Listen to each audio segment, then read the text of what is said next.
ಆತ್ಮಜ್ಞಾನ ರಹಸ್ಯಗಳ ಭಂಡಾರ ವಿಶೇಷ ಕಾರ್ಯಕ್ರಮಕ್ಕೆ ಸ್ವಾಗತ. ನಾನು ನೇಹ. ಆಧ್ಯಾತ್ಮ, ಆತ್ಮಜ್ಞಾನ ಮತ್ತು ಸಮತೋಲನದ ಜೀವನ ಎಂದರೇನು, ಅದನ್ನು ಹೇಗೆ ನಡೆಸಿಕೊಳ್ಳಬೇಕು, ಅದು ಎಷ್ಟು ಮಹತ್ವವನ್ನು ಹೊಂದಿಕೊಂಡಿದೆ ಎಂದು ತಿಳಿಸಿಕೊಳ್ಳಲು ನಮ್ಮೊಂದಿಗೆ ಎಂದಿನಂತೆ ಇವತ್ತು ಕೂಡ ನಮ್ಮೊಂದಿಗಿದ್ದಾರೆ 6000ಕ್ಕೂ ಹೆಚ್ಚು ನವಯುಗದ ಧ್ಯಾನಗಳನ್ನು ಸೃಷ್ಟಿಸಿರುವ ಪ್ರಪಂಚದ ಮೊದಲ ಹಾಗೂ ಏಕೈಕ ಆಧ್ಯಾತ್ಮ ಗುರು ಭಗವಾನ್ ಶ್ರೀ ಪ್ರಸನ್ನ ಗುರುಜಿ ಅವರು. ಬನ್ನಿ ಅವರನ್ನು ಕಾರ್ಯಕ್ರಮಕ್ಕೆ ಸ್ವಾಗತಿಸೋಣ. ನಮಸ್ಕಾರ ಗುರುಜಿ. ನಮಸ್ಕಾರ. ಜನಶ್ರೀ ವಾಹಿನಿಯ ಎಲ್ಲ ನನ್ನ ಆತ್ಮ ಬಂಧುಗಳಿಗೂ ನಿಮ್ಮ ಶಿಷ್ಯ ಮಾಡುವ ಅನಂತ ನಮಸ್ಕಾರಗಳು. ಆತ್ಮಜ್ಞಾನ ದರ್ಪಣದಲ್ಲಿ ಗುರುಗಳು ಇವತ್ತು ಏನ್ ಸ್ಟೋರಿ ತಂದಿದ್ದಾರೆ ಅನ್ಕೊಂಡ್ರ? ಹಾಡಂತೂ ಹೇಳಲ್ಲ, ಚಿಂತೆ ಪಡಬೇಡಿ. ಯಾಕೆಂದ್ರೆ ಎಲ್ಲಿ ಹಾಡು ಹೇಳ್ಬಿಡ್ತಾರಂತ ಭಯ ಪಟ್ಕೊಂಡು ಕೂತ್ಕೊಂಡಿರ್ತೀರ ಅನ್ಸುತ್ತೆ. ನಿನ್ನೆ ಏನೋ ಹಾಡು ಹೇಳ್ದೆ ಅನ್ಬಿಟ್ಟು ಇವತ್ತು ಹಾಡು ಹೇಳ್ತೀನಿ ಅನ್ಕೊಂಡ್ರ? ಇಲ್ಲ, ಇವತ್ತು ಒಂದು ಒಳ್ಳೆ ಸ್ಟೋರಿ, ಸಿಂಪಲ್ ಆಗಿರೋ ಸ್ಟೋರಿ. ಆ ಸ್ಟೋರಿ ನಿಮ್ಮ ಜೀವನದಲ್ಲಿ ನಿಜವಾಗಲೂ ಯಾವತ್ತಾದ್ರೂ ಒಂದು ದಿನ ನೀವು ಯಾವಾಗ ತಾಳ್ಮೆ ಕಳ್ಕೊಂತೀರೋ, ಯಾವಾಗ ಜೀವನದಲ್ಲಿ ಒಂದು ಎಕ್ಸ್ಟ್ರೀಮಿಟಿ ಅಂತ ಹೇಳ್ತೀವಿ, ಅಂದ್ರೆ ಯಾವ್ದಾದ್ರು ಉತ್ತುಂಗದ ಒಂದು ಶಿಖರಕ್ಕೆ ಹೋದಾಗ ಎಲ್ಲೋ ಒಂದು ಬೇಜಾರಾಗ್ಬಿಡುತ್ತೆ, ಅಥವಾ ಕೆಳಗಡೆ ಡಿಪ್ರೆಷನ್ಗೆ ಹೋದಾಗ ಎಲ್ಲೋ ಬೇಜಾರಾಗ್ಬಿಡುತ್ತೆ, ಇವೆರಡು ಎಕ್ಸ್ಟ್ರೀಮ್ಸ್ ಆಫ್ ಲೈಫ್ ಅಂತ ಹೇಳ್ತೀವಿ. ಅಲ್ಲಿ ಹೋದಾಗ ಈ ಕತೆ ನಿಮಗೆ ನಿಜವಾಗ್ಲೂ ಸಹಾಯಕವಾಗುತ್ತೆ. ನಿಜವಾಗ್ಲೂ ನಿಮ್ಮ ಜೀವನದಲ್ಲಿ ಮುಂದೆ ನೀವು ಯಾವ ರೀತಿ ನಿಮ್ಮ ಜೀವನವನ್ನ ಮಾರ್ಪಾಡು ಮಾಡಿಕೊಂಡು ನಿಮ್ಮ ಆತ್ಮದ ಸ್ಥೈರ್ಯವನ್ನ, ಆತ್ಮದ ಜ್ಞಾನವನ್ನ, ಆತ್ಮದ ಶಕ್ತಿಯನ್ನ ಕಾಯ್ದುಕೊಂಡು ಜೀವನ ಹೇಗೆ ನಡೆಸಬೇಕು ಅನ್ನೋದಕ್ಕೆ ಈ ಸ್ಟೋರಿ ನಿಜವಾಗ್ಲೂ ಪೂರಕವಾಗಿ ಕೆಲಸ ಮಾಡುತ್ತೆ. ಏನಪ್ಪ ಸ್ಟೋರಿ ಅನ್ಕೊಂಡ್ರ? ತುಂಬಾ ಹಳೆ ಸ್ಟೋರಿ, ಬುದ್ಧನ ಕತೆ ಅಂತ ಹೇಳ್ತೀವಿ. ಯಾವಾಗ ಬುದ್ಧ ತನ್ನ ಅನುಯಾಯಿಗಳನ್ನ ಜೊತೆ ಸೇರಿಸ್ಕೊಂಡು ಎಲ್ಲರಿಗೂ ಆತ್ಮಜ್ಞಾನದ ವಿಷಯವನ್ನ ಹೇಳ್ಕೊಂಡು ಹೋಗ್ತಾ ಇದ್ನೋ, ಸಾಕಷ್ಟು ಅನುಯಾಯಿಗಳು ಬಂದ್ಬಿಟ್ಟಿದ್ರು ಅವನ ಜೊತೆ. ಅಂದ್ರೆ ಸಾವಿರಾರು ಜನ ಅವನ ಹಿಂದೆ ಹೋಗ್ತಾ ಇದ್ರು, ಅವನ ಜೊತೆ ಧ್ಯಾನ ಮಾಡ್ತಾ ಇದ್ರು. ಧ್ಯಾನದಲ್ಲಿ ತಲ್ಲೀನರಾಗಿ ಆತ್ಮದ ಒಂದು ನಿಜವಾದ ಭಾವನೆ ಇರ್ಬೋದು, ಆತ್ಮದ ನಿಜವಾದ ಶಕ್ತಿ ಇರ್ಬೋದು, ಪರಮಾತ್ಮನ ನಿಜವಾದ ಶಕ್ತಿ ಇರ್ಬೋದು, ನಿರ್ವಾಣ ಮೆಡಿಟೇಷನ್ ಇರ್ಬೋದು, ವಿಪಾಸನ ಮೆಡಿಟೇಷನ್ ಇರ್ಬೋದು, ಆನಪಾನ ಸತಿ ಯೋಗ ಇರ್ಬೋದು, ಎಲ್ಲದರಲ್ಲೂ ಮಗ್ನರಾಗಿ ಮಾಡ್ತಾ ಇದ್ರು. ಇವನು ಎಲ್ಲಾ ಕಡೆ ಹೋಗ್ತಾ ಇರೋದ್ರಿಂದ ಏನಾಗೋದು, ತುಂಬಾ ಪ್ರಚಲಿತ ಆಗ್ಬಿಟ್ಟಿದ್ದ. ಬುದ್ಧ ಬರ್ತಾನೆ ಅಂದ್ರೆ ಸಾಕು ಸಂತೋಷವೋ ಸಂತೋಷ, ಸಂಭ್ರಮವೋ ಸಂಭ್ರಮ. ಆದ್ರೆ ತುಂಬಾ ಜನಕ್ಕೆ ಭಯವೋ ಭಯ. ಯಾಕಪ್ಪ ಭಯ ಅಂದ್ರೆ, ಎಲ್ಲಿ ನನ್ ಗಂಡ ನನ್ನ ಬಿಟ್ಟು ಹೋಗ್ಬಿಡ್ತಾನೋ ಬುದ್ಧನ ಜೊತೆ, ಎಲ್ಲಿ ಏನಾಗ್ಬಿಡುತ್ತೋ, ಎಲ್ಲರೂ ಸನ್ಯಾಸಿ ಆಗ್ಬಿಟ್ರೆ ಸಂಸಾರ ಮಾಡೋದು ಯಾರು ಅನ್ನುವಂತಹ ಭಯ ಬೇರೆಯವ್ರಿಗೆ. ಆದ್ರೆ ಏನ್ ಮಾಡ್ತೀರಾ, ಅವನು ಹೋಗ್ತಾ ಇರುವಂತ ದಾರಿಯಲ್ಲಿ ಯಾವುದೋ ಒಂದು ರಾಜ್ಯಕ್ಕೆ ಹೋಗಿದ್ದಾನೆ. ಅಲ್ಲಿ ಒಬ್ಬ ಪ್ರಸನ್ನ ಅಲ್ಲ, ಪ್ರಸೇನ್ಜಿತ ಅನ್ನೋ ಒಬ್ಬ ರಾಜ. ಅವನು ತುಂಬಾ ಐಷಾರಾಮಿ ಜೀವನ, ಏನ್ ಬೇಕೋ ತಿಂತಾ ಇದ್ದ, ಏನ್ ಬೇಕೋ ಮಾಡ್ತಾ ಇದ್ದ. ಏನಂತಾರೆ ಲಕ್ಸುರಿಯಸ್ ಲೈಫ್. ರಾಜನ ಲೈಫ್ ಯಾವ ತರ ಇರುತ್ತೆ, ಏನು ತೊಂದರೆ ಇಲ್ಲ ಅಂದ್ರೆ ಆ ತೊಂದರೆ ಇಲ್ಲದಿರುವಂತ ಜೀವನವೇ ಮಸ್ತು ಅಂತ ಹೇಳ್ಕೊಂಡು ಎಲ್ಲವನ್ನೂ ಅನುಭವಿಸ್ತಾ ಇದ್ದ. ಹೆಣ್ಣು ಹೊನ್ನು ಮಣ್ಣು ಹೆಂಡ ಎಲ್ಲವೂ ಇತ್ತು. ತುಂಬಾ ಚೆನ್ನಾಗಿ ಜೀವನವನ್ನು ನಡೆಸ್ತಾ ಇದ್ದ. ಯಾವಾಗ ಬುದ್ಧನ ದರ್ಶನ ಮಾಡಿದ್ನೋ ಅವನಿಗೆಲ್ಲ ಒಂದು ಪಾಯಿಂಟ್ ಅಲ್ಲಿ, ನಾನು ಏನ್ ಮಾಡ್ತಾ ಇದ್ದೀನಿ ಜೀವನದಲ್ಲಿ, ಇದೆಲ್ಲ ನಶ್ವರ, ಇದೆಲ್ಲ ಏನೂ ಇಲ್ಲ, ಇದೆಲ್ಲ ತಾತ್ಕಾಲಿಕವಾಗಿ ಸಿಗುವಂತಹ ಆನಂದ ಅಂತ ಅನ್ಕೊಂಡು ಬುದ್ಧನ ಹತ್ರ ಬಂದ.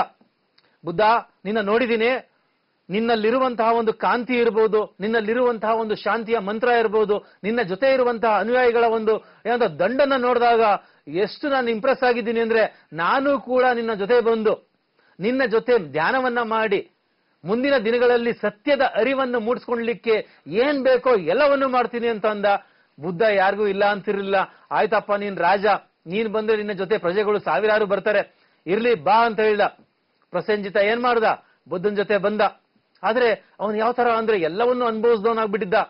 ಹಾಗಾಗಿ ನಾವು ಇಲ್ಲೂ ಏನೋ ಬೇಗನೆ ಕಂಡಿಡ್ಕೊಬೇಕು. ಯಾಕೆಂದ್ರೆ ಅವ್ನಿಗೆ ಏನ್ ಬೇಕಿತ್ತು ರಾಜನಾಗಿ ಎಲ್ಲವೂ ಬೇಗ ಸಿಕ್ಬಿಡ್ತಾ ಇದ್ದು ಕೈಗೆ.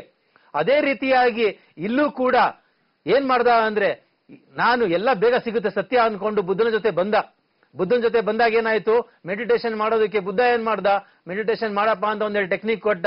ಒಂದು ಎಲ್ಲೋ ರೋಬ್ ಹಾಕೊಂತ ಇರೋರು, ಇಲ್ಲಿ ಹೆಂಗೆ ಸನ್ಯಾಸಿಗಳು ಒಂದು ಕಾವಿ ಬಟ್ಟೆ ಧರಿಸ್ತಾರೋ ಅದೇ ರೀತಿಯಾಗಿ ಎಲ್ಲೋ ರೋಬನ್ನ ಕೊಟ್ಟಿದ್ದ, ಹಾಕೊಂಡಿದ್ದ.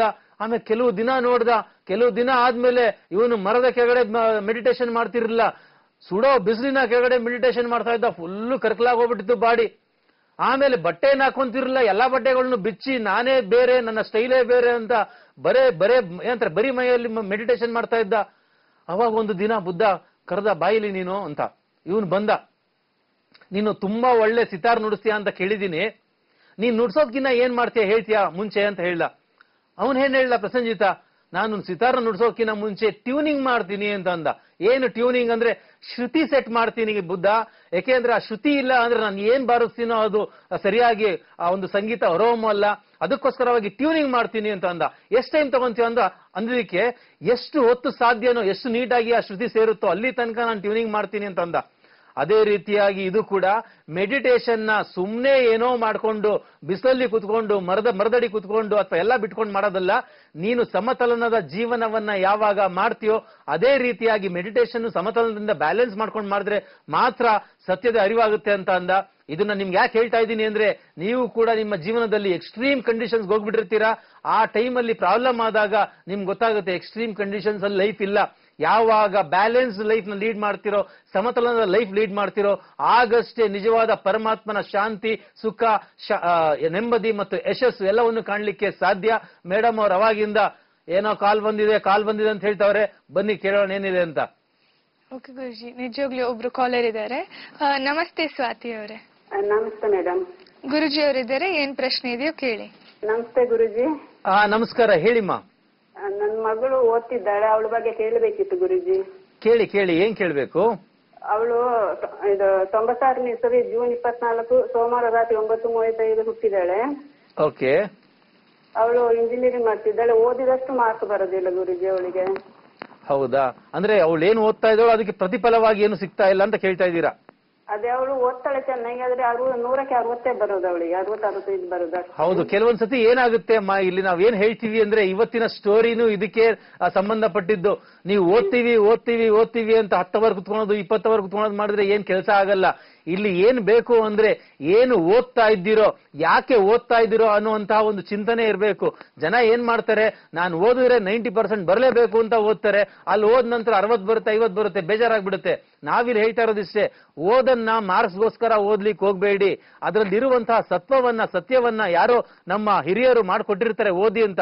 ನಮ್ಗೆ ಇಷ್ಟಪಟ್ಟು ಯಾವಾಗ ಓದ್ತೀವೋ ಅದರಲ್ಲಿರುವಂತಹ ನಿಜವಾದ ಅಂಶಗಳನ್ನ ನಾವು ಅರಿತೀವಿ. ಇಲ್ಲಿ ಏನಾಗ್ಬಿಡಿದೆ, ಫುಲ್ ಮೆಕ್ಯಾನಿಕಲ್ ಆಗ್ಬಿಟ್ಟಿದೆ. ಜನ ಏನ್ ಮಾಡ್ತಾರೆ ಅಂದ್ರೆ 90% ತಗೋ, ಕೆಲಸ ಸಿಗುತ್ತೆ, 50,000 ಸಂಬಳ ಸಿಗುತ್ತೆ, ಆರಾಮಾಗಿರ್ತೀಯ ಅನ್ನುವಂತಹ ಒಂದು ಥಾಟ್ ಬಂದ್ಬಿಟ್ಟಿದೆ. ಇದು ತುಂಬಾ ತಪ್ಪು ಥಾಟ್, ತಪ್ಪು ಯೋಚನೆ. ನಾವೇನ್ ಹೇಳ್ತೀವಿ ಅಂದ್ರೆ, ನಿಮ್ಮ ಜ್ಞಾನಕ್ಕನುಸಾರವಾಗಿ ಪರಮಾತ್ಮ ಏನ್ ಬೇಕೋ ಎಲ್ಲವನ್ನೂ ಕೊಡ್ತಾನೆ. ಓದ್ಲಿ ಬಿಡಿ, 60% ಬಂದ್ರು ತಪ್ಪೇನಿಲ್ಲ, ಚಿಂತೆ ಮಾಡಕ್ ಹೇಳ್ಬೇಡಿ. ಸುಮ್ನೆ ಓದ್ಕೊಂಡು ಹೋಗ್ಲಿ. ಅವ್ರಿಗೆ ಏನ್ ಇಷ್ಟ ಇದೆಯೋ ಅದನ್ನ ಮಾಡ್ಲಿಕ್ಕೆ ಕಳಿಸಿ, ಅಥವಾ ಏನ್ ಮಾಡ್ತಾ ಇದ್ದಾರೋ ಅದನ್ನ ಇಷ್ಟಪಡೋದಕ್ಕೆ ಹೇಳಿ, ಎಲ್ಲವೂ ಸರಿ ಆಗುತ್ತೆ. ಆಮೇಲೆ ನಿಮ್ಗೆ ಹೇಳ್ಬೇಕಂದ್ರೆ ನಾವು ಡೇಟ್ ಆಫ್ ಬರ್ತ್ ನೋಡೋದಿಲ್ಲ, ಇಲ್ಲಿ ಆತ್ಮಜ್ಞಾನದ ವಿಷಯ ಮಾತಾಡ್ತಾ ಇರೋದ್ರಿಂದ ಬರೀ ಏನ್ ಸಮಸ್ಯೆ ಅಥವಾ ಏನ್ ಪ್ರಾಬ್ಲಮ್ ಇದ್ರೆ ಹೇಳಿದ್ರೆ ಸಾಕು. ಅದಕ್ಕೆ ಸೂಕ್ತ ಪರಿಹಾರ ಇರ್ಬೋದು, ಜ್ಞಾನ ಇರ್ಬೋದು, ಪರಮಾತ್ಮನ ಅನುಗ್ರಹದಿಂದ ಪ್ರೇರಣೆಯಿಂದ ಬಂದ್ರೆ ನಿಮ್ಗೆ ಹೇಳ್ತೀವಿ, ಚಿಂತೆ ಮಾಡಬೇಡಿ ಮಾ. ತುಂಬಾ ಧನ್ಯವಾದ ಕರೆ ಮಾಡಿದ್ದಕ್ಕೆ. ಗುರುಜಿ, ಈ ಕಾಲ್ಕಿಂತ ಮುಂಚೆ ನೀವು ಹೇಳ್ತಿದ್ರಿ ಅವಾಗ ಸಮತೋಲನ ಜೀವನ ನಡೆಸಬೇಕು ಅಂತ ಮುಖಾಂತರ ಹೇಳ್ತಿದ್ರು. ಆದ್ರೆ ಈಗಿನ ಬದುಕಿನಲ್ಲಿ ಸಮತೋಲನ ಜೀವನ ನಡೆಸೋದು ತುಂಬಾ ಕಷ್ಟ ಗುರುಜಿ. ಇದಕ್ಕೆ ಏನು ಉಪಾಯ ಅಂತ? ಉಪಾಯ ಅನ್ನೋದಕ್ಕಿಂತ ಕಾರಣ ಅಂತ ಕೇಳ್ಬಿಟ್ರೆ ಚೆನ್ನಾಗಿರೋದು. ಈಗ ಮೇಡಮ್ ಅವ್ರು ಫೋನ್ ಮಾಡಿದ್ರು, ನನ್ನ ಮಗಳು ಚೆನ್ನಾಗಿ ಓದ್ತಾ ಇದ್ದಾಳೆ, 60 ಮಾರ್ಕ್ಸೇ ಬರೋದು ಅಂತ. ಅಂದ್ರೆ ಏನರ್ಥ? ನೀವ್ ಏನ್ ಮಾಡ್ತಾ ಇದ್ದೀರೋ ಅದ್ರ ರಿಸಲ್ಟ್ ತೋರಿಸ್ತಾ ಇದೆ. ನೀವು ಮಾಡಿರೋ ಅಂತ ಕೆಲಸ ಪ್ರತಿಫಲವಾಗಿ ಏನ್ ಸಿಕ್ಕಿದೆಯಲ್ಲ ಅದು ನಿಜವಾದ ರಿಸಲ್ಟ್. ಯಾರು ಅಲ್ಲಿ ನಿಮ್ಗೆ ಮೋಸ ಮಾಡಿಲ್ಲ, ಯಾರು ನಿಮ್ಗೆ ಅಲ್ಲಿ ಕಮ್ಮಿ ಮಾರ್ಕ್ಸ್ ಕೊಟ್ಟಿಲ್ಲ. ಅದೇ ರೀತಿಯಾಗಿ ಸಮತಲನ ಜೀವನ ನಡೆಸಬೇಕಂದ್ರೆ ನೀವ್ ಏನ್ ಮಾಡ್ತಾ ಇದ್ದೀರೋ ಅದ್ರಲ್ಲಿ ಯಶಸ್ಸನ್ನ ಸ್ವಲ್ಪ ಸ್ವಲ್ಪವೇ ಸಿಗ್ದಾಗ ಏನಾಗುತ್ತೆ, ಸಮತಲನ ಕಾಯ್ದುಕೊಳ್ಳುತ್ತೆ. ನೀವೇನ್ ಮಾಡ್ತೀರಾ ಅಂದ್ರೆ, ನನ್ಗಿಷ್ಟು ಬೇಕು ಅನ್ಕೊಂಡಾಗ ನಮ್ಮ ಮೈಂಡ್ ಸಿಕ್ಕಾಪಟ್ಟೆ ಫಾಸ್ಟ್ ಆಗಿ ಓಡ್ಬಿಟ್ಟಿರುತ್ತೆ. ನಾನು 90% ತೆಗಿತೀನಿ ಅಂತ ಎಲ್ಲಾರ ಹತ್ರ ಹೇಳ್ಕೊಂಡ್ ಬಂದ್ಬಿಟ್ಟಿರ್ತಾರೆ. ಇದೇ ರೀತಿಯಾದ ಜೀವನದಲ್ಲಿ ಎಲ್ಲರೂ ಕೂಡ ಅವರ ಕಷ್ಟಕ್ಕನುಸಾರವಾಗಿ, ಇಷ್ಟಕ್ಕನುಸಾರವಾಗಿ, ಜ್ಞಾನಕ್ಕನುಸಾರವಾಗಿ ಕೆಲಸ ಮಾಡಲ್ಲ. ಅಜ್ಞಾನಕ್ಕನುಸಾರವಾಗಿ ಎಲ್ಲ ಹೇಳ್ಕೊಂಡ್ ಬಂದ್ಬಿಟ್ಟಿರ್ತಾರೆ.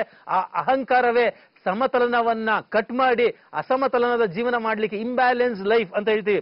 ಇಂಬ್ಯಾಲೆನ್ಸ್ ಆಗ್ಬಿಡ್ತಾರೆ, ಏನೋ ಹೇಳ್ಕೊಂಡಿರ್ತಾರೆ, ಆಗಿರೋದಿಲ್ಲ. ಇದೆಲ್ಲ ಪ್ರಾಬ್ಲಮ್. ಇದ್ರ ಬಗ್ಗೆ ಸಾಕಷ್ಟು ವಿಷಯಗಳನ್ನ ಈ ಸಂಚಿಕೆಯಲ್ಲಿ ಹೇಳುವಂತ ಕೆಲಸವನ್ನ ಮಾಡ್ತೀವಿ. ಕೇಳೋದಕ್ಕೆ ರೆಡಿ ಆಗಿರಿ. ಮತ್ತೊಬ್ರು ಕಾಲರ್ ಇದ್ದಾರೆ. ನಮಸ್ತೆ. ಹಲೋ. ನಮಸ್ತೆ ಅಮ್ಮ, ನಿಮ್ ಹೆಸರು? ನನ್ನ ಹೆಸರು ನಾಗರತ್ನ ಅಂತ, ಬೆಂಗಳೂರಿಂದ ಫೋನ್ ಮಾಡ್ತಾ ಇದ್ದೀನಿ. ನನ್ನ ಮಗನ ಬಗ್ಗೆ ಕೇಳ್ಬೇಕು. ಗುರುಜಿ ಅವರಿದ್ದಾರೆ, ನಿಮ್ಮ ಹತ್ರ ಏನ್ ಪ್ರಶ್ನೆ ಇದೆ ಕೇಳಿ. ನಮಸ್ತೆ ಗುರುಜಿ. ನಮಸ್ಕಾರ, ಹೇಳಿಮ್ಮ. ಗುರುಜಿ, ನನ್ನ ಮಗನ ಬಗ್ಗೆ ಕೇಳ್ಬೇಕಿತ್ತು. ಕೇಳಿ. ಅವನು ಹುಟ್ಟಿದ್ದು ಮಂಗಳವಾರ 12ನೇ ತಾರೀಕು 12/9/95 ರಾತ್ರಿ 8 ಗಂಟೆ 15 ನಿಮಿಷಕ್ಕೆ ಹುಟ್ಟಿದ್ದು. ತುಂಬಾ ಕಷ್ಟ ಪಡ್ತಾ ಇದ್ದಾನೆ ಗುರುಜಿ. ಏನ್ ಮಾಡ್ಬೇಕು ಅಂತ ಗೊತ್ತಿಲ್ಲ. ಮನೆಯವ್ರ ಮಾತು ಕೇಳಲ್ಲ, ಆಚೆಯವ್ರ ಮಾತು ಕೇಳ್ತಾನೆ, ಏನೇನೋ ತಲೆನೋ ತಂದಿಟ್ಕೊಂತಾನೆ.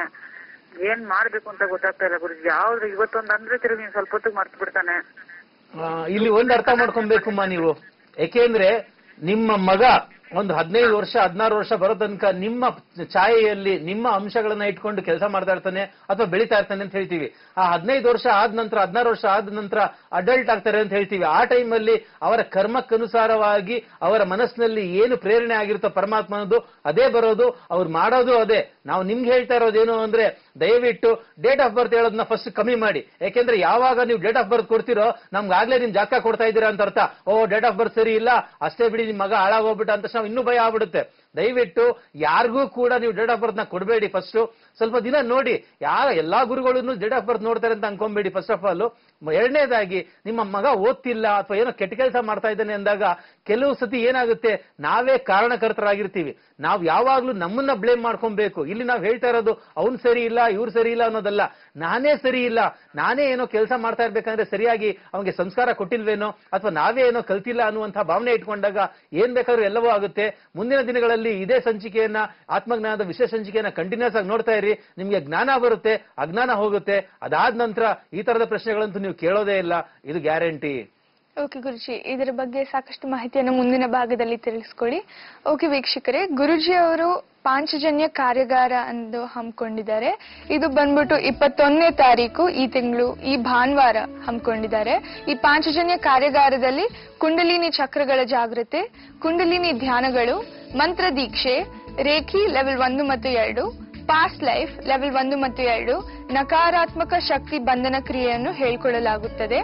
ಇದು ಈ ಪಾಂಚಜನ್ಯ ಕಾರ್ಯಾಗಾರ ಬೆಳಿಗ್ಗೆ 9:30ಯಿಂದ ಸಂಜೆ 5ರವರೆಗೂ ನಡೆಯುತ್ತೆ. ಸ್ಥಳ ನೋಡುವುದಾದರೆ ಚಾಲೆಂಜಿಂಗ್ ಡಾನ್ಸ್ ಇನ್ಸ್ಟಿಟ್ಯೂಟ್, ಚಂದ್ರ ಲೇಔಟ್, ವಿಜಯನಗರ.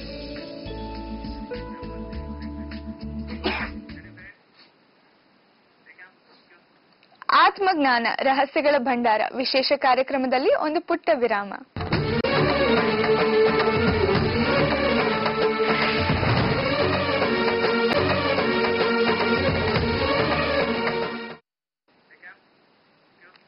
ಆತ್ಮಜ್ಞಾನ ರಹಸ್ಯಗಳ ಭಂಡಾರ ವಿಶೇಷ ಕಾರ್ಯಕ್ರಮಕ್ಕೆ ಮತ್ತೊಮ್ಮೆ ಸ್ವಾಗತ. ಗುರುಜಿ, ಈಗ ಮತ್ತೊಬ್ರು ಕಾಲರ್ ಇದ್ದಾರೆ. ನಮಸ್ತೆ. ನಮಸ್ತೆ ಮೇಡಮ್. ನಮಸ್ತೆ ಮಾ, ನಿಮ್ಮ ಹೆಸರು? ನನ್ನ ಹೆಸರು ಬೀನಾ ಅಂತ. ಓಕೆ, ಗುರುಜಿ ಅವರಿದ್ದಾರೆ, ನಿಮ್ಮ ಹತ್ರ ಏನ್ ಪ್ರಶ್ನೆ ಇದೆಯೋ ಕೇಳಿ. ಆಯ್ತು ಮೇಡಮ್. ನಮಸ್ತೆ, ಹೇಳಿಮ್ಮ. ನಮಸ್ತೆ ಗುರುಜಿ. ನಮಸ್ತೆ. ನಮಸ್ತೆ. ಮಗನ ಬಗ್ಗೆ ಕೇಳಬೇಕಿತ್ತು ಗುರುಜಿ. ಕೇಳಿ. ಮಗನ್ಗೆ ಕೆಲ್ಸದ ಬಗ್ಗೆ ಕೇಳಬೇಕಿತ್ತು ಗುರುಜಿ. ಕೇಳಿ. ಅವನಿಗೆ ವಿದೇಶದಲ್ಲಿ ಕೆಲ್ಸದ ಭಾಗ್ಯ ಇದೆನೋ ಅಥವಾ ಸರ್ಕಾರಿ ಕೆಲಸ ಸಿಗುತ್ತೋ ಅಂತ ಕೇಳಬೇಕಿತ್ತು ಗುರುಜಿ.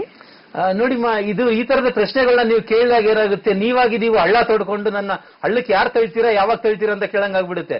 ದಯವಿಟ್ಟು ಅರ್ಥ ಮಾಡ್ಕೊಳ್ಳಿ. ಆತ್ಮಜ್ಞಾನದ ವಿಶೇಷ ಸಂಚಿಕೆಯಲ್ಲಿ ನಾವು ಹೇಳ್ತಾ ಇರೋದೇನು ಅಂದ್ರೆ, ನಿಮ್ಮ ಕರ್ತವ್ಯವನ್ನ ನೀವು ಮಾಡಿ ಫಲಾನುಫಲಗಳನ್ನು ನನಗೆ ಬಿಡಿ ಅಂತ ಶ್ರೀಕೃಷ್ಣ ಭಗವದ್ಗೀತೆ ಹೇಳಿದಂಗೆ ನಿಮ್ಮ ಕೆಲಸ ಮಾಡಿ. ನಿಮ್ಗೆ ಏನ್ ಇಷ್ಟ ಇದೆ, ವಿದೇಶಕ್ಕೆ ಹೋಗ್ಬೇಕಾ, ಅಪ್ಲೈ ಮಾಡಿ, ಸಿಕ್ಕೇ ಸಿಗುತ್ತೆ. ಅಥವಾ ಇಲ್ಲೇ ನಮ್ಮ ದೇಶದಲ್ಲೇ ಕೆಲಸ ಮಾಡ್ಬೇಕಾ, ಕೆಲಸ ಮಾಡಿ, ಸಿಕ್ಕೇ ಸಿಗುತ್ತೆ. ಏನ್ ಸಿಗುತ್ತೋ ಅದ್ರಲ್ಲಿ ತೃಪ್ತಿ ಪಡೋದನ್ನ ಕಲೀರಿಮ್ಮ.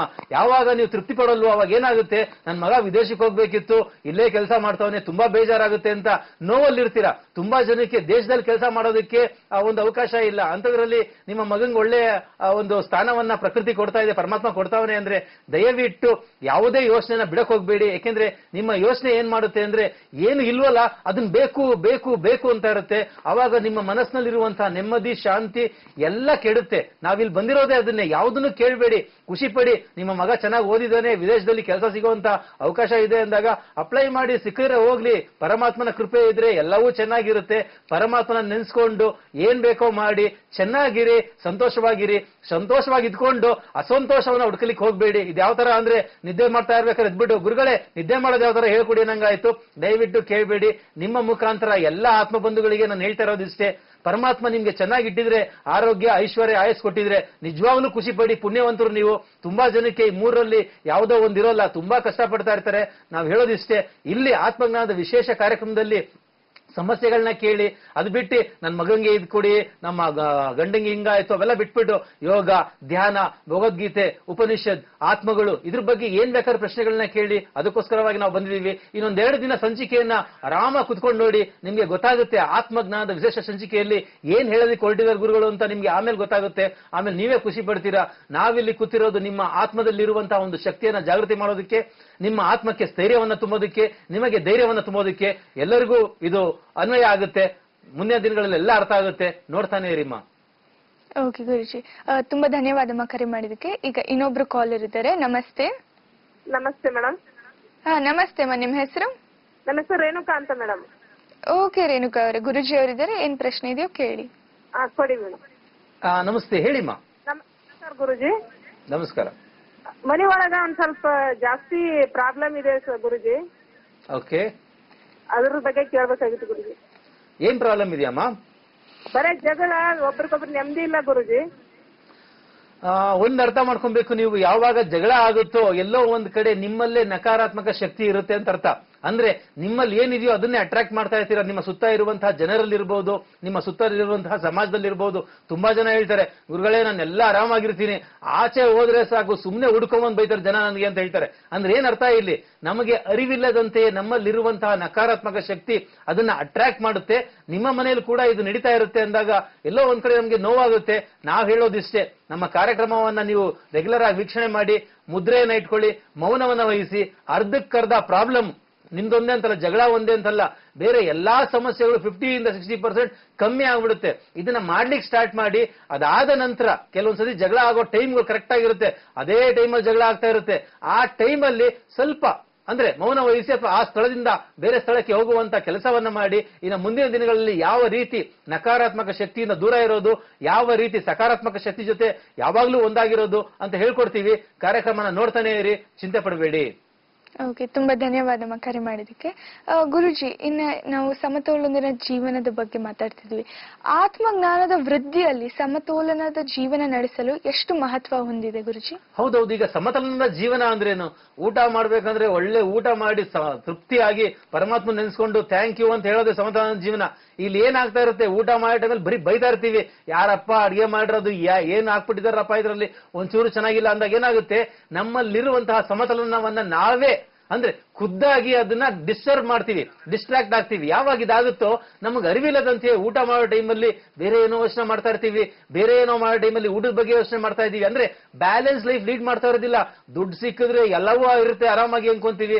ಯಾವಾಗ ದುಡ್ಡು ಸಿಗುತ್ತೋ ಹೊಟ್ಟೆಲ್ ಪ್ರಾಬ್ಲಮ್ ಇರುತ್ತೆ, ತಲೆಯಲ್ಲಿ ಪ್ರಾಬ್ಲಮ್ ಇರುತ್ತೆ, ಎದೆಲ್ ಪ್ರಾಬ್ಲಮ್ ಇರುತ್ತೆ, ಊಟ ಮಾಡಕ್ಕಾಗಲ್ಲ, ನೆಮ್ಮದಿಯಾಗಿ ನಿದ್ದೆ ಮಾಡಕ್ಕಾಗಲ್ಲ, ಹೊಟ್ಟೆ ಏನ್ ತಿಂತೀವೋ ಆಚೆ ಹೋಗಲ್ಲ, ಕಾನ್ಸ್ಟಿಪೇಷನ್ ಆಗ್ಬಿಡುತ್ತೆ. ಅಂದ್ರೆ ಏನರ್ಥ? ನೀವ್ ಏನ್ ಮಾಡಿದ್ರು ಕೂಡ ನಿಮ್ಮ ಜೀವನದಲ್ಲಿ ಸಮತೋಲನದ ಜೀವನ ಅಂದ್ರೆ ಏನರ್ಥ? ಯಾವಾಗ್ಲೂ ನಿಮ್ಮೊಂದಿಗೆ ನೀವಿರೋದಕ್ಕೆ ಇದು ಬಿಡೋದಿಲ್ಲ. ನಾವಿಲ್ಲಿ ಹೇಳ್ತಾ ಇರೋದಿಷ್ಟೇ, ಸಮತೋಲನದ ಜೀವನ ನಡೆಸಬೇಕಂದ್ರೆ ನೀವು ಮಾಡಬೇಕಾಗಿರೋದು ನಿಮ್ಮಲ್ಲಿರುವಂತಹ ಒಂದು ನಕಾರಾತ್ಮಕ ಯೋಚನೆಗಳನ್ನ ಅರ್ಥ ಮಾಡ್ಕೊಳ್ಳೋದು, ಅದರಿಂದ ಹೊರಗಡೆ ಬರೋದು. ಇದ್ರ ಬಗ್ಗೆ ಸಾಕಷ್ಟು ಮುಂದಿನ ಸಂಚಿಕೆಯಲ್ಲೂ ಮಾತಾಡ್ತೀವಿ, ಕೇಳೋದಕ್ಕೆ ಸಿದ್ಧರಾಗಿರಿ. ಓಕೆ ಗುರುಜಿ, ಈಗ ಮತ್ತೊಬ್ರು ಕಾಲರ್ ಇದ್ದಾರೆ. ನಮಸ್ತೆ ಜಗದೀಶ್ ಅವರೇ. ನಮಸ್ಕಾರ ಮೇಡಮ್. ಗುರುಜಿ ಇದ್ದಾರೆ, ನಿಮ್ಮ ಹತ್ರ ಏನ್ ಪ್ರಶ್ನೆ ಇದೆಯೋ ಕೇಳಿ. ನಮಸ್ಕಾರ ಗುರುಜಿ. ನಮಸ್ಕಾರ. ನಮಸ್ಕಾರ, ಹೇಳಿ ಜಗದೀಶ್ ಅವರೇ. ಗುರುಗಳೇ, ಆತ್ಮ ಎಲ್ಲಿಂದ ಬರುತ್ತೆ ಮತ್ತು ಅದರ ಪೋಷಣೆಯನ್ನು ಯಾರು ಮಾಡ್ತಾರೆ ಮತ್ತು ಕೊನೆಗೆ ಅದು ಎಲ್ಲಿ ಹೋಗಿ ಸೇರುತ್ತೆ ಅಂತ ಕೇಳುತ್ತೆ. ಎಲ್ಲಿಂದ ಕರೆ ಮಾಡ್ತಾ ಇರೋ ಜಗದೀಶ್ ಅವರೇ ನೀವು? ನಾನು ಗುಲ್ಬರ್ಗ ಡಿಸ್ಟ್ರಿಕ್ಟ್ ಕಮಲಾಪುರದಿಂದ ಮಾಡ್ತಾ ಇರೋದು. ಅಯ್ಯೋ, ಈ ತರದ ಪ್ರಶ್ನೆ ಕೇಳ್ಬಿಟ್ರೆ ನಮ್ಗೆ ಹೆಂಗಾಗ್ಬಿಡುತ್ತೆ ಅಂದ್ರೆ ನಮ್ಗೆ ಭಯ ಆಗ್ಬಿಡುತ್ತೆ. ಯಾಕಪ್ಪ ಅಂದ್ರೆ ನೀವು ಕೇಳ್ತಾ ಇರೋದು MBA ಹೈಯೆಸ್ಟ್ ಪ್ರಶ್ನೆ. ಇಲ್ಲಿ ಜನ ಕೇಳ್ತಾ ಇರೋದು ನನ್ನ ಮಗ ಸರಿ ಇಲ್ಲ, ನನ್ನ ಹೆಂಡತಿ ಸರಿ ಇಲ್ಲ, ನಮ್ಮ ಅಪ್ಪ ಸರಿ ಇಲ್ಲ ಅಂತ. ನೀವು ಕೇಳ್ತಾ ಇರೋದು ಆತ್ಮ ಎಲ್ಲಿಂದ ಬರುತ್ತೆ ಅಂತ. ಹೆಂಗಪ್ಪ ತೋರಿಸೋದು? ಒಂದ್ ಅರ್ಥ ಮಾಡ್ಕೊಳ್ಳಿ, ಎಲ್ಲಾ ಜೀವಾತ್ಮಗಳಲ್ಲೂ ಇರುವಂತಹ ಆತ್ಮ ಅದರಲ್ಲಿ ಇದ್ದೇ ಇರುತ್ತೆ. ಪರಮಾತ್ಮನ ಅಂಶವೇ ಆತ್ಮ ಅಂತ ಹೇಳ್ತೀವಿ. ಒಂದು ಸಮುದ್ರದಲ್ಲಿ ಒಂದು ಹನಿಯ ಬಿಂದನ್ನ ತಗೊಂಡಾಗ ಏನಾಗುತ್ತೆ, ಆ ಹನಿಯಲ್ಲಿ ಇಡೀ ಸಮುದ್ರವೇ ಸೇರಿದೆ ಅಂತ ಹೇಳ್ತೀವಿ. ಅಂದ್ರೆ ಅದೇ ರೀತಿ ಪರಮಾತ್ಮನ ಅಂಶವಾದ ಪರಮಾತ್ಮನ ಆತ್ಮವೇ ನಮ್ಮ ಆತ್ಮ ಕೂಡ. ಅದು ಎಲ್ಲಿಂದ ಬಂದಿಂದ ಕೇಳಕ್ ಹೋಗ್ಬೇಡಿ. ನಾವು ಅದರಿಂದ ಹೊರಗಡೆ ಬಂದಿದ್ದೀವಿ, ದೇಹವನ್ನ ತೆಗೆದುಕೊಂಡಿದ್ದೀವಿ, ಏನೋ ಅನುಭವಿಸ್ಲಿಕ್ಕೆ ಬಂದಿದ್ದೀವಿ, ಆದ್ರೆ ಮರ್ತೋಗ್ಬಿಟ್ಟಿದೀವಿ ಏನ್ ಮಾಡ್ತಾ ಇದ್ದೀವಿ ಅಂತ. ಬರೀ ನನ್ನ ಹೆಂಡತಿ, ಮಕ್ಕಳು, ಕೆಲಸ ಇದರಲ್ಲೇ ನಾವು ಮರ್ತೋಗ್ಬಿಟ್ಟು ಆತ್ಮ ಅಂದ್ರೇನು, ಎಲ್ಲಿಂದ ಬರುತ್ತೆ ಅನ್ನುವಂತ ವಿಷಯನ ಕೇಳೋದಕ್ಕೆ ನಾವು ಪ್ರಶ್ನೆ ಮಾಡ್ತಿರೋದಿಲ್ಲ. ಆತ್ಮ ಅಂದ್ರೆ ನಾವು ತಗೊಂಡು ಬಂದಿರುವಂತಹ ಒಂದು ನಿಜವಾದ ಪರಮಾತ್ಮನ ಅಂಶ. ಇದ್ರ ಬಗ್ಗೆ ಸಾಕಷ್ಟು ವಿಶೇಷ ಏನಂತಾರೆ ಸೂಚನೆಗಳನ್ನಿರ್ಬೋದು, ಜ್ಞಾನವನ್ನ ಇರ್ಬೋದು ಮುಂದಿನ ದಿನಗಳು ಕೊಡ್ತೀವಿ. ಯಾಕೆಂದ್ರೆ ಬಂದು ಇನ್ನೂ ಒಂದು ವಾರ ಆಗಿಲ್ಲ, ಈಗಲೇ ಅದ್ರ ಬಗ್ಗೆ ಮಾತಾಡಿದ್ರೆ ತಪ್ಪಾಗ್ಬಿಡುತ್ತೆ. ಎಲ್ಲರಲ್ಲೂ ಆತ್ಮ ಇದೆ, ನಿಮ್ಮಲ್ಲೂ ಆತ್ಮ ಇದೆ. ನಿಮ್ಮ ಆತ್ಮ ಬೇರೆ ಅಲ್ಲ, ನನ್ನ ಆತ್ಮ ಬೇರೆ ಅಲ್ಲ. ಈ ಆತ್ಮ ಕಂಡಿರುವಂತಹ ರೋಗಗಳೇ ಬೇರೆಯ ಮೈಂಡ್ ಅಂತ ಹೇಳ್ತೀವಿ. ನಮ್ಮ ಮನಸ್ಸು ಆತ್ಮಕ್ಕನುಸಾರವಾಗಿ, ಆತ್ಮದ ಜ್ಞಾನಕ್ಕನುಸಾರವಾಗಿ ನಮ್ಮ ಮೈಂಡ್ ಮಾತಾಡ್ತಾ ಇರುತ್ತೆ, ಮನಸ್ಸು ಮಾತಾಡ್ತಾ ಇರುತ್ತೆ. ಇದೇ ನಕಾರಾತ್ಮಕ ಶಕ್ತಿ ಅಂತ ಹೇಳ್ತೀವಿ. ಮುಂದಿನ ದಿನಗಳಲ್ಲಿ ಹೇಳ್ತೀವಿ ಪರಮಾತ್ಮನ ಅಂಶವೇ ನಾವು, ಚಿಂತೆ ಪಡಬೇಡಿ. ನಮ್ಮ ಕೆಲಸ ಏನು ಅಂದ್ರೆ ಪರಮಾತ್ಮನ ಅಂಶದಲ್ಲಿ ಸೇರ್ಕೊಂಡು ಒಂದಾಗಿ ಪರಮಾತ್ಮನ ಹೆಜ್ಜೆಯಲ್ಲಿ ಹೆಜ್ಜೆ ಇಟ್ಕೊಂಡು ಮುಂದೆ ಹೋಗೋದೇ ನಮ್ಮ ಕೆಲಸ. ಆದ್ರೆ ಅದನ್ನ ಬಿಟ್ಬಿಟ್ಟು ಪರಮಾತ್ಮನನ್ನು ಮರ್ತು ಬಿಟ್ಟಿದ್ದೀವಿ. ಬರೀ ಪ್ರೇತಾತ್ಮ, ಭೂತಾತ್ಮ, ಬರೀ ಇದ್ರ ಬಗ್ಗೆ ಮಾತಾಡ್ತಾ ಇದ್ದೀವಿ.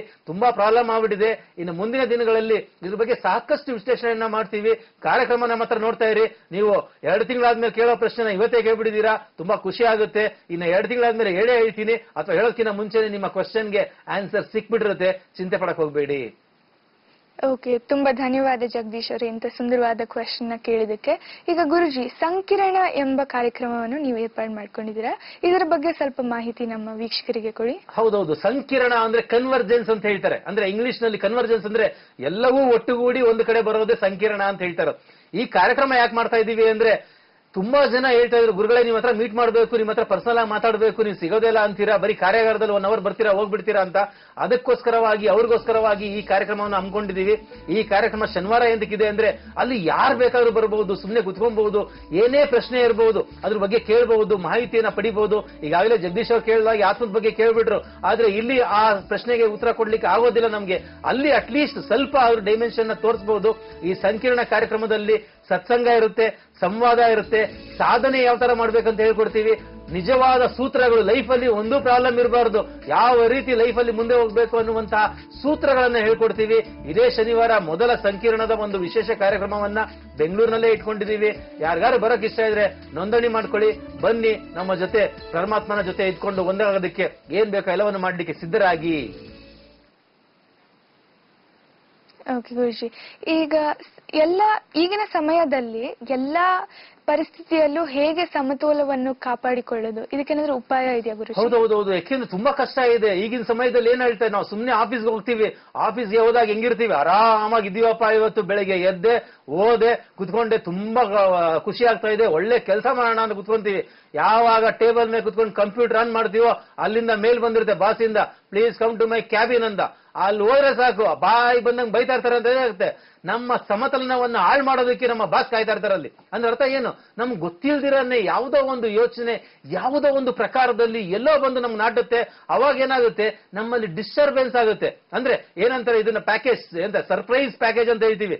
ಯಾವಾಗ ಏನು ಪ್ರಕೃತಿ ಯಾರ ಮುಖಾಂತರ ಸರ್ಪ್ರೈಸ್ ಕೊಡುತ್ತೋ ಗೊತ್ತಿಲ್ಲ. ಸಮತಲನ ಡಿಸ್ಟರ್ಬ್ ಮಾಡೋದಕ್ಕೆ ಪ್ರಕೃತಿ ಬೇರೆ ಆತ್ಮಗಳನ್ನ ಸೃಷ್ಟಿ ಮಾಡಿರುತ್ತೆ. ತುಂಬಾ ಕಷ್ಟದ ಕೆಲಸ ಸಮತಲನವನ್ನು ಕಾಯ್ದುಕೊಳ್ಳೋದು. ನಾವು ಹೇಳೋದಿಷ್ಟೇ, ಧ್ಯಾನವನ್ನ ಮಾಡಿ. ಧ್ಯಾನ ಅಂದ್ರೇನು, ಬರೀ ಮುದ್ರೆಯಲ್ಲಿ ಇಟ್ಕೊಳ್ಳಿ, ಮೌನ ವಹಿಸಿ. ಯಾವಾಗ ನೀವು ಫ್ರೀ ಇರ್ತೀರೋ ಅವಾಗ ಬನ್ನಿ, ಮಂತ್ರದ ಒಂದು ದೀಕ್ಷೆಯನ್ನ ಕೊಡ್ತೀವಿ. ನಿಮ್ಮಲ್ಲಿ ನಿಮ್ಮ ಎಲ್ಲಾ ಚಕ್ರಗಳನ್ನು ಸಮತಲನದಲ್ಲಿ ಯಾವ ತರ ಇಟ್ಕೊಬೇಕು ಅನ್ನುವಂತಹ ನಿಜವಾದ ಮಹತ್ವವಾದ ಕೆಲಸವನ್ನ ಮಂತ್ರದಲ್ಲಿ ಹೇಳ್ಕೊಡ್ತೀವಿ. ಆ ಮಂತ್ರವನ್ನು ಜಪ ಮಾಡ್ತಾ ಇರಿ. ಯಾರೋ ಬೈತಾ ಇರ್ತಾರೆ, ಸುಮ್ನೆ ನೋಡ್ತಾ ಇರ್ತೀರಾ, ಅವ್ನು ಬೈತಾನೆ ಇರ್ತಾನೆ. ಆಮೇಲೆ ಅನ್ಸುತ್ತೆ ಅವನ್ಗೆ, ನಾನೇನಪ್ಪ ಒಳ್ಳೆ ನಾಯಿ ತರ ಮಾತಾಡ್ತಾ ಇದ್ದೀನಿ ಅಂತ ಅನ್ಸ್ಬಿಡುತ್ತೆ ಅವನ್ಗೆ. ಆ ತರದ ಒಂದು ಜೀವನವನ್ನ ಮಾಡೋದಕ್ಕೆ ಬೇಕಾಗಿರುವಂತ ಎಲ್ಲಾ ಅಸ್ತ್ರಗಳನ್ನು ನಿಮ್ಗೆ ಕೊಡ್ತೀವಿ. ಧ್ಯಾನದ ಮುಖಾಂತರ ಇರಬಹುದು, ಮೌನದ ಮುಖಾಂತರ ಇರಬಹುದು, ಮುದ್ರೆಯ ಮುಖಾಂತರ ಇರಬಹುದು. ನೀವು ತಗೊಂಬೇಡಿ, ಯಾರು ಏನೇ ಹೆಸಲಿ ಅವರಲ್ಲಿರುವಂತಹ ಒಂದು ಯೂಸ್ಲೆಸ್ ಥಿಂಗ್ಸ್, ಅಥವಾ ಏನಂತಾರೆ ನಮ್ಮನ್ನ ಡಸ್ಟ್ಬಿನ್ ತರ ಮಾಡ್ಕೊಂಡ್ಬಿಟ್ಟಿರ್ತಾರೆ. ಅವರಲ್ಲಿರುವಂತಹ ನಕಾರಾತ್ಮಕ ಯೋಚನೆಗಳನ್ನ ನಮ್ಮಲ್ಲಿ ಹಾಕೋದಕ್ಕೆ ಕಾಯ್ತಾ ಇರ್ತಾರೆ ಜನ. ನೀವು ತಗೊಂಬೇಡಿ, you don't become a dustbin ಅಂತೀವಿ. ಯಾವಾಗ ನೀವು ಅವರು ಹಾಕುವಂತ ನಕಾರಾತ್ಮಕ ಯೋಚನೆಗಳಿಗೆ ಡಸ್ಟ್ಬಿನ್ ಆಗಲ್ವೋ, ಯಾವಾಗಲೂ ಸಕಾರಾತ್ಮಕದ ಶಕ್ತಿಯ ಜೊತೆ ಇರ್ತೀರಾ, ಯಾವಾಗಲೂ ಸಮತಲದಲ್ಲಿ ಇರ್ತೀರಾ. ಮುಂದಿನ ದಿನಗಳಲ್ಲಿ ಇನ್ನೂ ಸಾಕಷ್ಟು ಮಾಹಿತಿಯನ್ನು ಕೊಡ್ತೀವಿ. ಕೇಳ್ತಾನೆ ಇರಿ, ನೋಡ್ತಾನೆ ಇರಿ. ಓಕೆ ಗುರುಜಿ, ಈಗ ಒಬ್ರು ಕಾಲರ್ ಇದ್ದಾರೆ. ನಮಸ್ತೆ ಶ್ರೀಕಾಂತ್ ಅವರೇ. ನಮಸ್ತೆ ಮೇಡಮ್ ಅವರೇ. ಓಕೆ, ಎಲ್ಲಿಂದ ಕರೆ ಮಾಡ್ತಿದ್ದೀರಾ? ಯಲಹಂಕ ಮ್ಯಾಮ್. ಓಕೆ, ಗುರುಜಿ ಅವರಿದ್ದಾರೆ, ನಿಮ್ಮ ಹತ್ರ ಏನ್ ಪ್ರಶ್ನೆ ಇದೆಯೋ ಕೇಳಿ ಅವ್ರ ಹತ್ರ. ನಮಸ್ತೆ ಜಿ. ನಮಸ್ಕಾರ, ಹೇಳಿ ಶ್ರೀಕಾಂತ್ ಅವರೇ. ಜಿ, ಏನಿಲ್ಲ, ನಮ್ದು ಸ್ವಲ್ಪ ಪ್ರಾಬ್ಲಮ್ ಅಂದ್ರೆ ಆತ್ಮದು ಬೇರೆ ಈ ಸತ್ತಿರೋದೆಲ್ಲ ಜ್ಞಾಪನ ಬರುತ್ತೆ ಜಿ ನನಗೆ, ನೈಟ್ ಎಲ್ಲ. Very good. ಈ ತರ ಪ್ರಶ್ನೆಗಳನ್ನ ಕೇಳ್ತೀರಾ ಅಂತ ಕಾಯ್ತಾ ಇದ್ವಿ. ಯಾರ್ಯಾರೋ ಏನೇನೋ ಪ್ರಶ್ನೆ ಕೇಳಿದಾಗ ನಮ್ಗೆ ಯೋಚನೆ ಆಗುತ್ತೆ, ಏನಪ್ಪಾ ಇದು ನಾವು ಜನಶ್ರೀ ವಾಹಿನಿಗೆ ಬಂದ್ಬಿಟ್ಟು ಸ್ಪಿರಿಚುಯಾಲಿಟಿ ಮಾತಾಡ್ತಾ ಇದೀವಿ, ಯಾರಿಗೂ ಗೊತ್ತೇ ಆಗ್ತಾ ಇಲ್ವೇನೋ ಅಂತ ನಮ್ಗೆ ಯೋಚನೆ ಆಗ್ತಾ ಇತ್ತು. ಆದ್ರೆ ನಿಮ್ಮಂತವ್ರು ಕರೆ ಮಾಡಿದಾಗ ಖುಷಿ ಆಗುತ್ತೆ. ನಿಮ್ಮ ಕನಸಿನಲ್ಲಿ ಯಾವಾಗ ಈ ತರದ ಸತ್ತಿರೋರು ಬಂದ್ಬಿಟ್ಟು ನಿಮ್ಮ ಹತ್ರ ಮಾತಾಡ್ತಾ ಇದ್ದಾರೋ, ಪ್ರೇತಾತ್ಮಗಳಾಗಿರ್ತಾರೆ, ಅವ್ರಿಗೆ ಇನ್ನೂ ದೇಹ ಸಿಕ್ಕಿರೋದಿಲ್ಲ, ನಿಮ್ಮನ್ನು ಕರಿತಾ ಇರ್ತಾರೆ, ಬಂದ್ಬಿಡು ದೇಹ ಬಿಟ್ಬಿಡು, ಆರಾಮ ಕಾಫಿ ಕುಡಿಯೋಣ, ಎಲ್ಲರೂ ಬೇರೆ ಕಡೆ ಅಂತ ಇರ್ತಾರೆ. ದಯವಿಟ್ಟು ಅವ್ರಿಗೆಲ್ಲ ನೀವು ಮಣೆ ಹಾಕ್ಬೇಡಿ. ನಾವಿಲ್ಲಿ ಹೇಳ್ತಾ ಇರೋದಿಷ್ಟೇ, ಮುದ್ರೆಯನ್ನ ಇಟ್ಕೊಳ್ಳಿ, ಮೌನವನ್ನ ವಹಿಸಿ, ರಾತ್ರಿ ಮಲಗಬೇಕಂದ್ರೆ 3ನೇ ಕಣ್ಣು ನಿಮ್ಮ 2 ಐಬ್ರೋ ಮಧ್ಯೆ ಇರುವಂತಹ ಆಜ್ಞಾ ಚಕ್ರದ ಮೇಲೆ ಒಂದು ಗಂಧದ ಅಂದ್ರೆ ಒಂದು ಗಂಧವನ್ನ ಇಟ್ಕೊಂಡು ಮನ್ಕೊಳ್ಳಿ. ನಿಮ್ಗೆ ಯಾರು ಬರ್ತಾ ಇದ್ದಾರೆ, ಯಾಕೆ ಬರ್ತಾ ಇದ್ದಾರೆ ಎಲ್ಲವೂ ಗೊತ್ತಾಗುತ್ತೆ. ಫ್ರೀ ಇದ್ರೆ ಶ್ರೀರಕ್ಷಾ ಕವಚವನ್ನ ಕಟ್ಟಿಸ್ಕೊಳ್ಳಿ. ನಾಳೆ ಕೂಡ ಇದೆ ಶ್ರೀರಕ್ಷಾ ಕವಚ ವಿತರಣೆ ಮಾಡ್ತಾ ಇದೀವಿ ಫ್ರೀಯಾಗಿ. ಬೊಮ್ಮಸಂದ್ರದ ಶ್ರೀ ಚಾಮುಂಡೇಶ್ವರಿ ದೇವಸ್ಥಾನದಲ್ಲಿ ಬೆಳಿಗ್ಗೆ 10 ಇರುತ್ತೆ. ನಾಳೆ ಕೂಡ ಬನ್ನಿ, ವಿದ್ಯಾರಣ್ಯಪುರದಲ್ಲಿ ಕಟ್ಟಿಸ್ಕೊಳ್ಳಿ. ಅದು ಕಟ್ಟಿದಾಗ ಏನಾಗುತ್ತೆ, ಇಮಿಡಿಯೇಟ್ ಆಗಿ ಆತ್ಮಗಳಿಗೆ ಒಂದು ಏನಂತಾರೆ ಬಂಧನ ಕ್ರಿಯೆ ಅಂತ ಹೇಳ್ತೀವಿ. ಒಳಗಡೆ ಬರೋದಕ್ಕಾಗಲ್ಲ, ಆಚೆ ನಿಂತ್ಕೊಂಡು ತೊಡ್ತಾ ಇರ್ತವೆ ಬಾಗ್ಲುಗಳನ್ನ, ಬಿಡು ಅಂತ. ತುಂಬಾ ಜನ ಹೇಳ್ತಾರೆ, ಗುರುಗಳೇ ಕಟ್ಕೊಂಡ್ಬಿಟ್ಟೆ, ಒಂದ್ ದಾರ ತರ ಅನ್ಸ್ತು. ಆದ್ರೆ ಮನೆಗೆ ಹೋದಾಗ ಏನಾಯ್ತು, ಇದು ಬಿಚ್ಚು ಅಂತ ಒಳಗಡೆಯಿಂದ ಎಷ್ಟು ಆತ್ಮಗಳು ಮಾತಾಡ್ತಾ ಇದೆ ಅನ್ಸುತ್ತೆ. ನಿಮ್ಮಲ್ಲೂ ಯಾವ್ದಾರು ಆತ್ಮ ಸೇರ್ಕೊಂಡಿರ್ಬೋದು, ಭಯ ಪಡಬೇಡಿ. ನಾಳೆ ಬಂದು ಕಟ್ಟಿಸ್ಕೊಳ್ಳಿ, ಇಲ್ಲ ಅಂದ್ರೆ ಶನಿವಾರ ಬಂದು ಕಟ್ಟಿಸ್ಕೊಳ್ಳಿ. ಏನಾದ್ರೂ ಪ್ರಾಬ್ಲಮ್ ಇದ್ರೆ ಅಲ್ಲೇ ಸಾಲ್ವ್ ಆಗುತ್ತೆ, ಇದು ಗ್ಯಾರಂಟಿ. ಇದನ್ನ ನಾವು 1 ಲಕ್ಷ ಜನಕ್ಕೆ ಕೊಟ್ಟಿದ್ದೀವಿ. ಈ ಕೆಲಸವೇ ನಮ್ಮದು. ಅದೇನ್ ಮಾಡ್ತೀರಾ, ಆತ್ಮಜ್ಞಾನದ ಸಂಚಿಕೆಯಲ್ಲಿ ಜ್ಞಾನವನ್ನ ಕೊಡಬೇಕು. ಚಿಂತೆ ಮಾಡಬೇಡಿ, ಕಾರ್ಯಕ್ರಮ ನೋಡಿ, ಜ್ಞಾನ ಜಾಸ್ತಿ ಬರುತ್ತೆ. ಎಂತ ಆತ್ಮ ಬಂದ್ರೂ ಕೂಡ ಕಣ್ಣಲ್ಲಿ ಕಣ್ಣಿಟ್ಟು ನೋಡಿ, ಓಡೋಗ್ಬಿಡುತ್ತೆ. ಓಕೆ ಗುರುಜಿ, ಇಲ್ಲಿವರೆಗೂ ಬಂದು ಸಾಕಷ್ಟು ಸಂಪೂರ್ಣ ಮಾಹಿತಿಯನ್ನು ನೀಡಿದ್ದಕ್ಕೆ ತುಂಬಾ ಧನ್ಯವಾದಗಳು ಗುರುಜಿ. ನಮಸ್ಕಾರ. ಇದಾಗಿತ್ತು ಈ ಹೊತ್ತಿನ ವಿಶೇಷ ಕಾರ್ಯಕ್ರಮ ಆತ್ಮಜ್ಞಾನ ರಹಸ್ಯಗಳ ಭಂಡಾರ. ನಮಸ್ಕಾರ.